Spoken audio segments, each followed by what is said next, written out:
Цивил медија. Господине Кировски, која е улогата на медиумите во пресред на претседателските избори?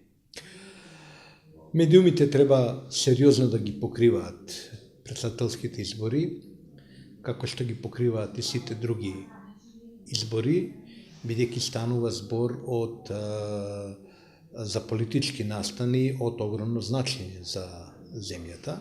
Тоа се практично најважните политички настани. При тоа исто така медиумите се простор каде што учесниците во изборната трка се огласуваат, се рекламираат, ги испраќаат своите комерцијални пораки до гласачите, така што земена во целина улогата на медиумите е многу значајна. Без медиумите изборите како да не се одржале. Која е вашата оценка до сега? Дали забележувате предвремена кампања, некој начин на препукувања? Дали за сега медиумите играат улогата на информатори или пак потпаѓаат по таа политичка кампања? Долго следам избори, практично од самиот почеток на повеќе партиските избори во Република Македонија, и можам да ви кажам дека од почетокот, од тоа време па до денеска, секогаш постоеле така наречени предкампањи, односно кампањи пред кампањите, пред официјалните кампањи,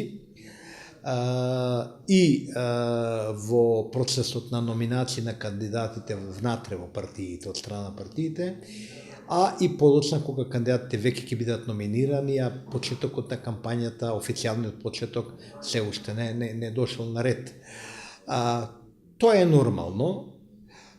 Она што според мене не е коректно и не е нормално е кога медиумите, новинарите, уредништвата заземаат лична позиција, или тоа на англиски јазик се нарекува personal commitment, без претходно тоа јавно и транспарентно да го кажат.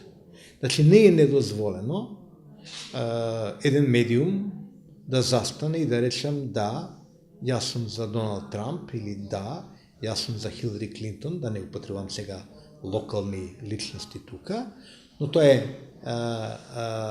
важно да се соопшти претходно, транспарентно, отворено, и тогаш читателите, публиката знае која е ориентацијата, која е определбата на еден медиум, и тој медиум ќе живее со својата определба. Со победата, со поразот, со тоа како читателите ќе го оценат персоналниот комитмент на уредникот, на некоја личност и така. Можете ли да ми направите една споредба помеѓу пропагандната, лажните вести, говорот на омраза помеѓу медиумите и социјалните мрежи? Јас не гледам, искрено ви кажам, во сегашното медиумско милје во Македонија, јас суштинска разлика не гледам меѓу она што се нарекува денеска говор на омраза, црна пропаганда и ширење на лажни вести. При тоа нагласувам дека центрите на политичка моќ и при тоа, тука ги сметам првенствено владите,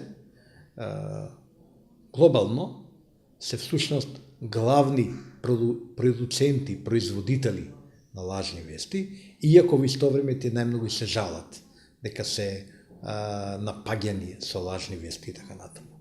Така што постои едно двојство. Социјалните мрежи, интернетот, генерално е едно поле на кое постои така наречена инхерентна анархија.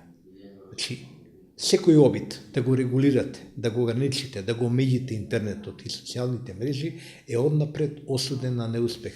Тоа е неспојиво со самата филозофија на социјалните мрежи.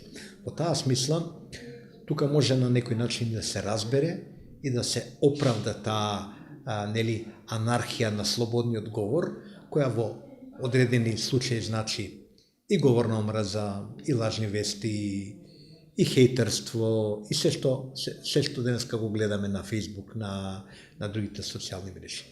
За медиумите треба да важат многу поцврсти правила на игра и затоа, например, јас се залагам во интернет порталите, односно во веб ньюс порталите, тие што носат вести, што се занимаваат што креираат содржини вести од политички карактер и од општествен карактер, мора да постои регулација.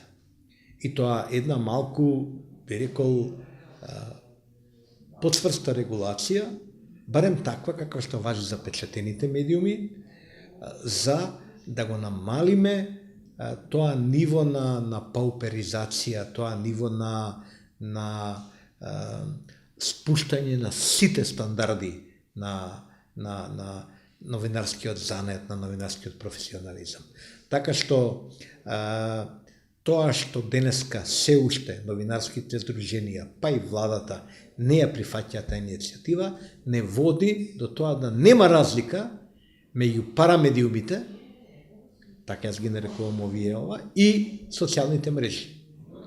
Она што се денеска на социјалните мрежи инфлуенсери, во парамедиумите се така наречени новинари или парановинари, и имаме луѓе со огромна реална моќ на достапност да ги спраќаат своите пораки, кои знаат да бидат отровни, кои знаат да бидат хејтерски, кои знаат да бидат неписмени, незналачки и така натаму, и сето тоа едноставно проаѓа. Тоа е страшно за нашиот духовен простор генерално. Каква е и колкава е одговорноста на медиумите доколку преземат некој статус од одредена социјална мрежа и дали медиумите не чувствуваат одговорноста која пренеса таа негова содржина и да речат ние не го кажавме тоа, ние само го пренесовме неговата содржина од социјалните мрежи? Одговорноста во принцип е поделена. Од моето лично искуство, ние често пренесуваме статуси, особено опиниони статуси, нели, мислења, на еден круг на луѓе за кои ги сметаме, чие мислење го сметаме за значајно и сакаме да допре и до нашите читатели и посетители на порталот Plus.info. И се обидувам да со сите тие луѓе имам известно разбирање, во смисла на тоа да имам некаква джентлменска дозвола тоа да го правам, и тие да имаат доверба во начинот на кој јас ги преземам. До сега со многу ретки случаи не сум имал никаков проблем во таа смисла, но сум свесен дека кога ги преземам, јас поделувам одговорноста заедно со авторот.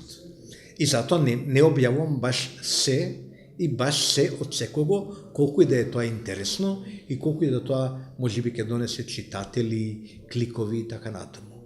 Поради тоа, јас доаѓам во ситуација да бидам и критикуван, да бидам и нападен и така натаму, но цврсто држам до тој принцип, бидејќи има пак од друга страна луѓе, паметни луѓе мислички, кои мислење според мене е релевантно, кои немаат можност, шанса да се промовираат, да го промовираат тоа свое мислење во медиумите, и јас со големо задоволство го правам обратното. Сакам тие луѓе да бидат во можност да